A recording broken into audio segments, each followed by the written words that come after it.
지난 대선 경선 때는 윤석열 당시 대통령과 당시 후보가 경쟁을 하셨지만 이후에 윤석열 전 대통령이 대통령 취임 이후에는 예, 홍준표 후보의 좀 고언을 듣고자 뭐 네. 이렇게 많이 만나신 걸로 저도 알고 있어서 혹시 많이 만나지는 않았습니다. 몇 차례 만나신 걸로 알아서 혹시 좀 그 자리에서는 뭐 한동훈 대표가 저렇게 하더라도 좀 품어야 된다거나 뭐 다른 조언해 주신 건 없으세요?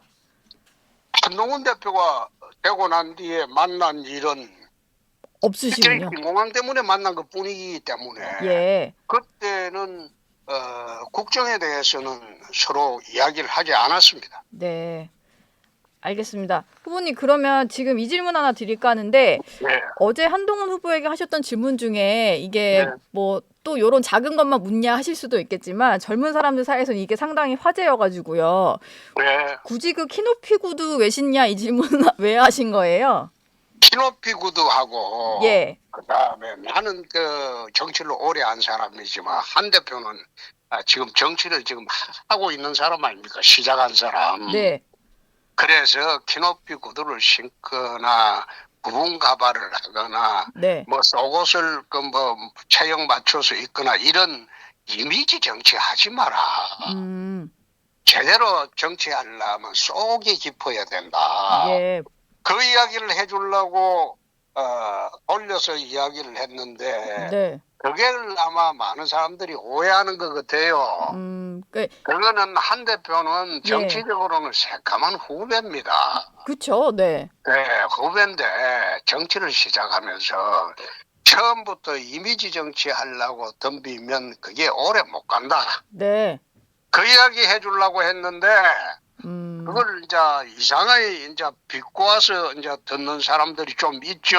예, 그런 걸 얘기하느냐? 네, 그럼 맞대놓고 너 이미지 정치 하지 말래 그 소리를 하겠습니까? 음. 질문이 사실 뭐 생머리 보정 속옷 이런 건 질문 마무리를 안 하시길래 근데 면전에 대고 일부러 하기가 좀 마무리를 안 그러셨나 보네요. 했어요. 예. 그거는 일부러 마무리를 안 했어요. 그건 좀 유치한 것 같아서. 네. 근데 당장 그 치단계 인사들 뭐 한동훈 후보 캠프 쪽에서는 B급이다 뭐 이런 식의 표현을 좀 쓰잖아요. 그건 캠프 자체가 B급 인사들이에요. 예. 그것도 모르고 이야기하는 사람들 하는 거 보면 네. 캠프 자체가 B급 사람들입니다. 음. 뭐 일단 이미지 정치만 해서는 좋은 정치인이 될 수 없다. 내실을 다지는 게 중요하다. 뭐 이런 얘기를 그렇습니다. 해주고 그 이야기 싶으셨다. 해주려고 했는데 네. 그걸 직접적으로 이야기하려면 모욕감이 들어요. 네. 그러니까 간접적으로 음. 그 이야기를 했는데 그냥 웃어 넘기면 될 일을 네. 발끈하는 거 보니까 그 캠프는 그 B급 캠프야. 음. 알겠습니다. 당장 내일인데요. 22일에 빅4 후보가 결정이 됩니다. 스몰포. 예, 스몰4 다 합쳐야 빅1. 예. 이 구도에서 4위를 누가 가져갈지가 좀 궁금하다. 이런데 4위 싸움에서 뭐 물론 이제 특정 후보 이름 거론하시기 좀 애매할 수 있겠지만 사자 구도 좀 어떻게 될 걸로 예상을 하시나요? 글쎄요, 제가 말씀드리기가 좀 난감하네요. 예. 마음으로서는 나경원 의원이 올라왔으면 좋겠다 이런 생각을 하고 있지만은 네. 글쎄요, 어떻게 음. 될지 알 수 있습니까? 예. 애둘러서 일단 속내는 말씀을 해주신 것 같고요. 예, 예. 어제 토론회에서 외교와 관련해서는 트럼프 정부를 설득해서 남북 핵균형을 이루지 못하면 북한 김정은의 핵노예가 된다라고 주장을 하셨는데 네. 남북의 핵균형을 이룰 수 있는 방법은 우리 자체 핵무장 말고도 있나요? 어떤 말씀을 하신 건지 좀 궁금했어요. 나토식 핵 공유도 있죠.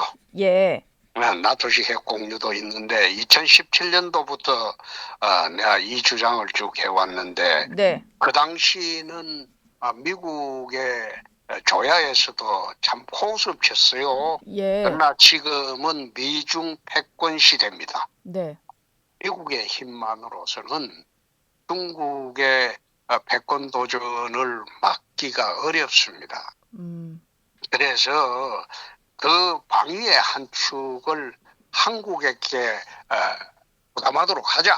예, 그 요즘 미국 조야에서 일고 있는 게 그런 움직임입니다. 그 음, 방법의 하나로 한국의 핵 개발도 용인해야 될 거 아니냐. 네, 그 이야기가 급속히 확산이 되고 있습니다. 네. 근데 이 시점이 아니면 네. 남북 핵균형을 이루기가 어렵다.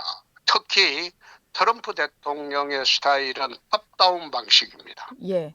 바텀업 방식이 아니고, 그렇기 때문에 트럼프 대통령만 설득하면 이 문제는 어렵지 않게 해결될 수가 있다. 나는 그런 측면에서 봅니다. 예.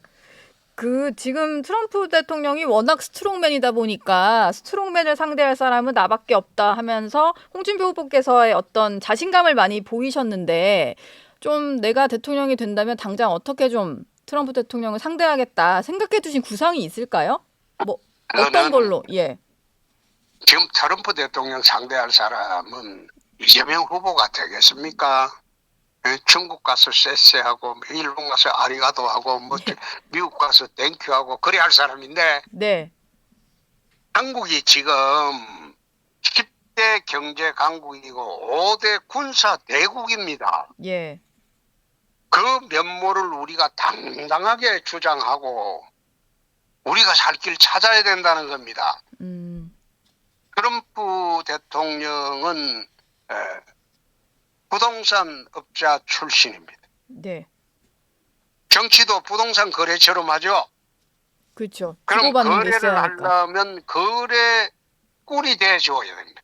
네. 정통 외교면 정통 외교 방식으로, 거래면 거래꾼으로 같이 맞받아 칠 수가 있어야 됩니다. 예. 그렇지 않고 미국이 하자는 대로 따라간다면 한국은 세계 경제 10대 대국도 아니고 5대 군사 대국도 아니죠. 우리가 당당하게 해야 됩니다. 예. 문득 홍 후보께서 예전에 뭐 공무원들 골프 치는 거 다 부정적으로 볼 때 그럴 필요 없다 뭐 이러면서 골프 대회 여섰던 기억도 나고요. 예. 워낙 이제 골프 같은 것들 좋아하시니까 그런 면에서 좀 트럼프 대통령과 잘 맞을 것 같다는 생각도 좀 드는데 어떠세요? 그거는 그냥 웃자고 하는 소리고, 예. 골프가 맞은 게 아니라 아마 트럼프 대통령하고 배짱이 맞을 겁니다. 배짱이 맞을 것이다.